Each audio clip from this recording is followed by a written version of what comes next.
bienvenue à l'extérieur de la chambre de Goupil, puisqu'il fait encore beau, donc j'en profite, et il fait pas très jour dans ma chambre, enfin dans la chambre de Goupil. Et donc nous voici pour l'APS-G numéro 3 qui sera dédié aux différences entre les capteurs APS-C et les réflexes APS-C et les réflexes dits plein format. Donc pour nous aider, j'ai pris un D7000 et un D700, donc respectivement APS-C et plein format. Donc je vais illustrer donc ces exemples par, si vous avez compris, des Nikon, mais ça équivaut aussi pour les Canon. Donc typiquement l'APS-C, qu'est-ce que c'est? C'est un dit crop sensor, c'est-à-dire que c'est une version plus petite d'un 35 mm 24-36 qui a été créé au début du numérique quand on avait beaucoup de difficultés à créer des capteurs viables sans pixels morts et donc pour simplifier les choses et pour pas faire que les coûts soient astronomiques, on a adopté un format qui est un crop de à peu près la moitié de la surface d'un plein format. Ce qui fait typiquement que lorsqu'on prend une APS-C, on aura un facteur d'agrandissement de 1,5 pour les DX, ce qui est la majorité des APS-C.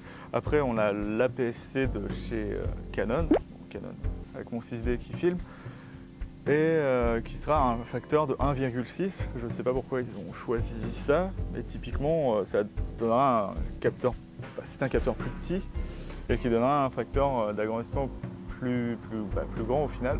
Donc par exemple, si je mets un 50 mm sur mon D7000 ici, je multiplie par 1,5 et ça me fait typiquement 75 mm. Mais sur un Canon, si je fais ça, ça me donnera exactement 81 mm.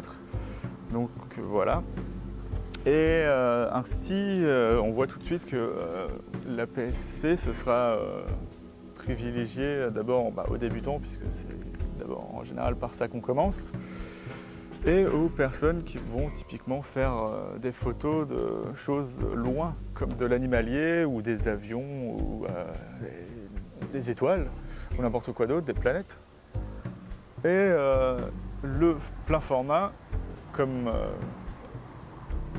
j'aime bien ça, ce sera souvent utilisé pour faire du grand angle et notamment du reportage, de la street photographie, de l'architecture, plein de choses dans le genre.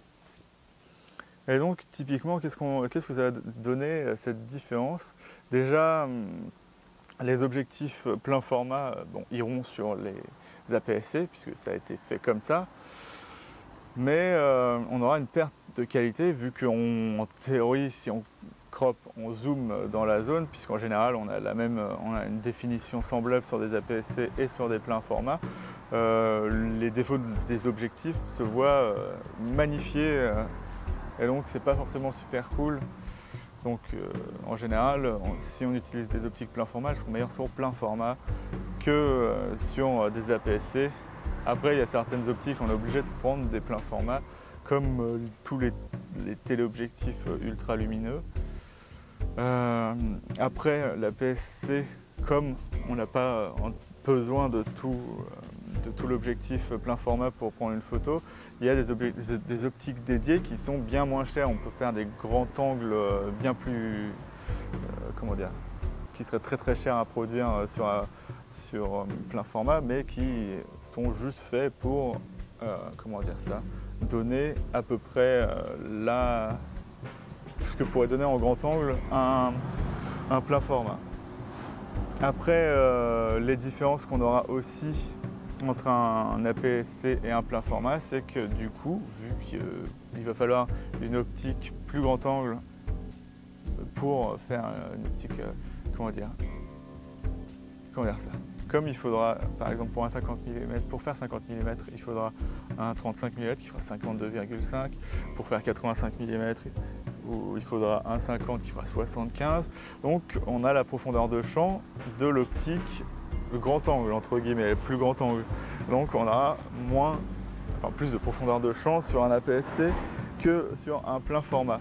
Après, typiquement, comme on a un capteur plus petit, le viseur et le prisme, enfin, le prisme et le viseur, on représente le viseur, on aura comment dire, une visée beaucoup plus confortable et grosse sur un plein format que sur un APS-C, même à grossissement plus faible et sans avoir 100% du champ couvert. Là, sur le D700, j'ai 95, pardon. Sur le 6D, j'ai 98, me semble-t-il, et sur le 7000, c'était à peu près 100, mais le viseur reste plus petit que les deux. Voilà. Après, qu'est-ce que je pourrais dire d'autre comme différence?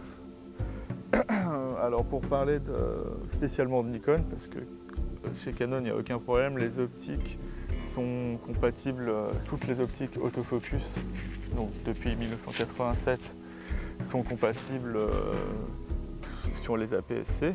Après, sur les pleins formats, les optiques dédiées APS-C n'iront pas sur les pleins formats, c'est une spécificité de Canon.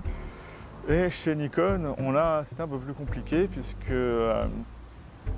c'est succédé deux types d'autofocus. On a l'autofocus à motorisation interne à l'appareil photo et la motorisation comme celle de Canon, dite USM chez Canon et SWM, Silent Wave Motor, chez Nikon.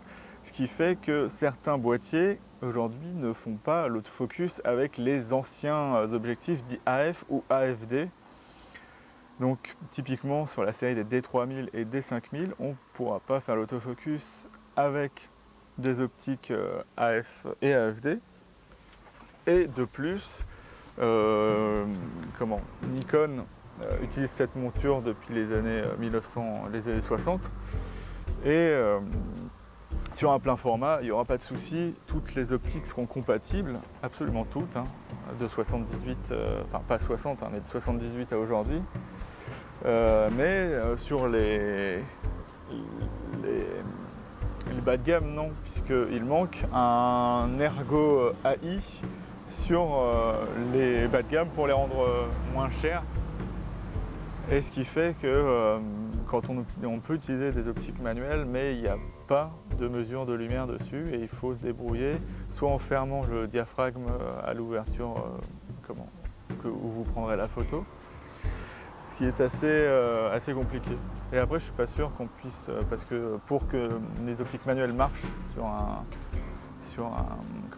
D, par exemple sur le D700 ou sur le D7000, il y a un programme dédié qui permet de simuler l'objectif dans l'appareil photo pour qu'il fasse la mesure de la lumière sans être connecté à l'objectif. Donc voilà. Donc oui, et puis Nikon, contrairement à Canon, aura ces optiques APS-C qui iront sur les pleins formats, mais je vois pas trop l'utilité, à part en vidéo, où vous pouvez faire, mais ça c'est sur toutes les optiques, un crop vidéo, donc vous pouvez zoomer et garder du 1080p, ce qui est assez intéressant, ce que fait pas Canon. Et puis voilà. Donc j'espère que cette vidéo vous sera utile. Si vous n'avez pas compris certaines choses, vous pouvez me poser des questions. Et je vous souhaite une bonne journée. Salut!